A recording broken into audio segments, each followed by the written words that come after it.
শ্ৰীকৃষ্ণায় নমঃ। শ্ৰী শ্ৰী শঙ্কৰ গুৰুয়ে নমঃ। শ্ৰী শ্ৰী মাধব গুৰুয়ে নমঃ।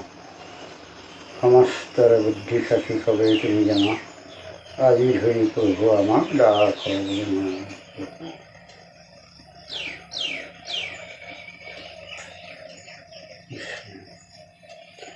পৰম শ্ৰদ্ধাৰ ভকত বৈষ্ণৱসকল, আপোনাৰ সকলোৱে মোৰ আন্তৰিক অভিনন্দন জ্ঞাপন কৰি আজিৰ অনুষ্ঠান মুকলি কৰিছোঁ।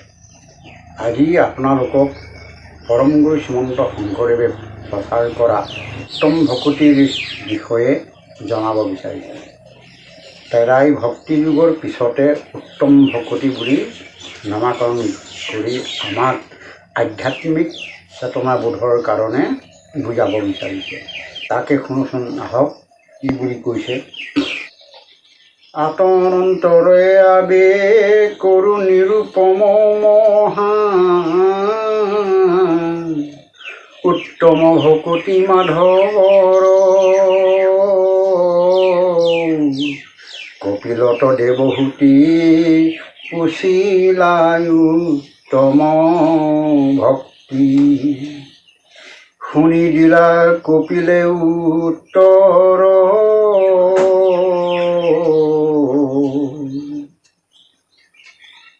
অৰ্থাৎ এই উত্তম ভক্তিৰ বিষয়ে পূৰ্বতে দেৱহূতি মাতৃয়ে তেওঁৰ পুত্ৰ কপিলৰূপী ঈশ্বৰক সুধিছে, আৰু তাৰপিছত কপিলৰূপী ঈশ্বৰে কি বুলি উত্তৰ দিছে শুনক।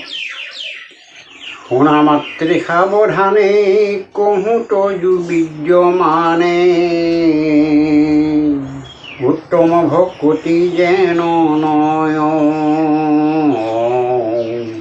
হুয়া শুদ্ধ মনয়তি, সকল ইন্দ্ৰিয় বৃত্তি বিষ্ণু তয় যত্নে প্ৰৱৰ্তয়। অৰ্থাৎ ইয়াৰ উত্তৰত কৈছে, হে মাতৃ, তুমি সাৱধানে শুনা, মই উত্তম ভক্তিৰ বিষয়ে তোমাক এতিয়া কওঁ। মনক শুদ্ধমতে বশ কৰিব পাৰিলেই মনৰ লগতে সকলো ইন্দ্ৰিয়ৰ বৃত্তি যত্ন নকৰিলেও বিষ্ণুৰ চৰণত ৰতিপ্ৰীতি হ'ব। তাৰপিছত পুনৰ কৈছে শুনক। নবাঞ্ছয় একো কাম জানিবা তাহাৰে নাম, ভাগৱতী ভকতি উত্তম মুখ্যত অধিকইতো ভকতিৰ সুখয়তী, পৰময়ানন্দ নিৰূপম। সেই ভকত বৈষ্ণৱসকল, ইয়াত কৈছে কৰ্মৰ আশা নকৰি নিষ্কামভাৱে প্ৰৱৰ্তন কৰাকে ভাগৱতৰ উত্তম ভকতি বুলি কৈছে। গতিকে সেই ভকত বৈষ্ণৱসকল, এই ছবিচন্দৰ মাধ্যমেৰে এটা কথা লক্ষ্য কৰিব, কৃষ্ণৰ জন্ম কৰ্ম সেৱা ভক্তি সকলোবিলাক ইন্দ্ৰিয় বৃত্তিৰ সংযোগেহে ঘটিছে। ইয়াৰ পিছত উত্তম ভক্তিৰ বিষয়ে পুনৰ কৈছে শুনক। মোৰ পদে সেৱাতে সদায় পৰমৰতি, মোৰ অৰ্থে যত চেষ্টা কৰে অন্যে আশপতি, হুয়া মোৰ গুণ গায় প্ৰশংসয় মোক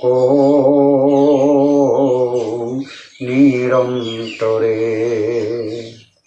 অৰ্থাৎ কপিলৰূপী ঈশ্বৰে দেৱহূতিক কৈছে, মোৰ চৰণত সেৱা কৰিবলৈ যি সদায় ৰতিপ্ৰীতি কৰে বা মোক পাবৰ কাৰণে চেষ্টা কৰে তাৰ কথা কৈছে। অন্যে মিলি অৰ্থাৎ পতি পত্নী মিলি ইজনে সিজনে একেলগ হৈ অতি আগ্ৰহেৰে কৃষ্ণৰ নাম গুণ লৈ ঈশ্বৰক প্ৰশংসা কৰে। তেওঁলোকৰ কথা কি বুলি কৈছে পুনৰ শুনক। ইহ পৰলোক সুখ পুত্ৰ দ্বাৰাই আনো যত, ধন জন দেহ গেহ যত, হব তেজি মোকে মাত্ৰ অনন্য ভকতি ভাৱে, ভজে যিটো মোৰ চৰণত। অৰ্থাৎ পতি পত্নী মিলি অতি আগ্ৰহেৰে কৃষ্ণৰ নাম লোৱাসকলৰ এই জন্মটো সুখ আৰু পৰজন্মটো সুখ। তাৰপিছত কৈছে, যিসকলে ধন জন পুত্ৰ পৰিবাৰ গৃহক্ষেত্ৰৰ মোহ মায়া ত্যাগ কৰি ভক্তিভাৱে কৃষ্ণৰ চৰণত একান্ত হ'ল, সেইসকলৰ কথা কি কৈছে শুনক। হে ৰাম ভকুতি মুকুতি পদ ভকতিত দিয়া তাক, কৰো পাৰ ঘোৰ সংসাৰৰ, ভকতি আনন্দে পূৰ্ণ হৈয়াই একো নবাঞ্চয়, আমাৰ ভকত নিৰন্তৰ। অৰ্থাৎ একান্ত মনে ভকতি কৰাজনক দুৰ্ঘোৰ সংসাৰৰ পৰা পাৰ কৰি মুক্তি দিয়ে। কিন্তু ভকতে আকৌ ভক্তিৰ পূৰ্ণ আনন্দ পোৱাৰ পিছত মুক্তিৰ কামনা নকৰে। এইদৰে ইয়াৰ পিছত দশম স্কন্ধত বেদে কি বুলি কৈছে সেইটো শুনক। হে কৃষ্ণ তয়ো কথা অমৃত সাগৰে ক্ৰিয়া, কৰে যিটো আনন্দ পৰম, সেইটো একান্ত ভক্ত ধৰ্ম অৰ্থ কাম মুখ্য, চাৰি বৰ্গ কৰে কীৰ্ণ সম। অৰ্থাৎ বেদে কৃষ্ণক কৈছে, তোমাৰ এই অমৃত সাগৰত পৰম আনন্দ মানে যিসকলে ক্ৰিয়া কৰিছে সেইসকলেই একান্ত ভকত। তেওঁলোকে চাৰি পুৰুষাৰ্থক নিচেই নগণ্য বুলি ভাবে। ইয়াৰ পিছত একাদশ স্কন্ধত নিমিৰজাক নৱসিদ্ধসকলে কি বুলি কৈছে সেইটোও শুনক। একান্ত ভকতি ভাৱে ভজয় কৃষ্ণৰ পাৱে, অমিলে তেবে মহাভাগ্যোদয়, শীতৰ যতে কমল ভকতি বিনাশে সবে, সন্তয়াসী ঈশ্বৰয়ো দয়। নিৰাম নিৰ্মল চক্ষুৱে যেন সাক্ষাতে সূৰ্যক দেখে, সেই মতে কৃষ্ণক পায়, সিদ্ধৰ বচন ইটো এহি মানে সংহৰিলো, কহো আবেগযুগুতি নিৰ্ণয়। ইয়াৰ অৰ্থ হৈছে নৱসিদ্ধই নিমিৰজাক কৈছে, যিজনে একান্তভাৱে কৃষ্ণক ভজে সেইজনৰ মহাভাগ্যৰ উদয় হয়, লগতে তেওঁৰ হৃদয়ৰ সকলো কুবুদ্ধি কুজ্ঞান ভকতিয়ে বিনাশ কৰে আৰু তেতিয়াই ঈশ্বৰক দেখে। সেইটোকে পুনৰ কৈছে, যেনেকৈ পৰিষ্কাৰ চকুৱে সূৰ্যক স্পষ্টকৈ দেখে সেইমতে কৃষ্ণক ভকতে দেখে, আৰু সেইসকল ভকতকেই একান্ত ভকত বুলি কৈছে। সিমানতে সিদ্ধৰ বাক্য সামৰি শেষত কি বুলি কৈছে শুনক।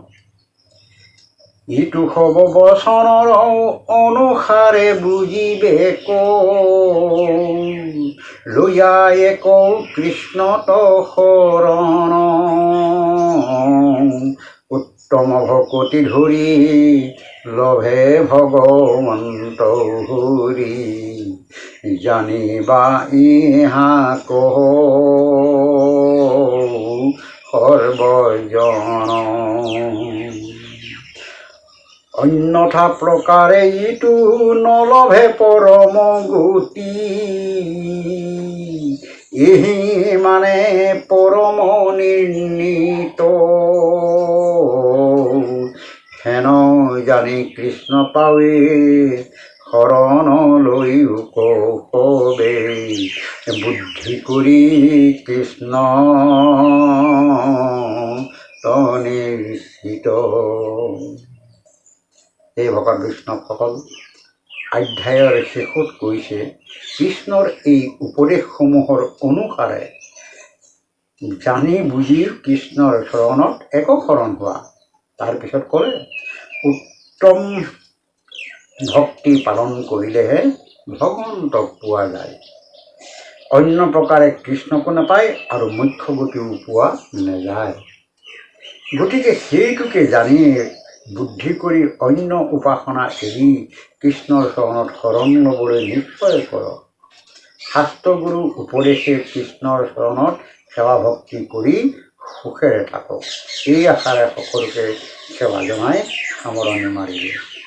কৃপাৰ সাগৰ দৈৱকী নন্দন, পুৰিও মনৰ কাম, ভকতৰ সংগ সদায়নো গুচুক,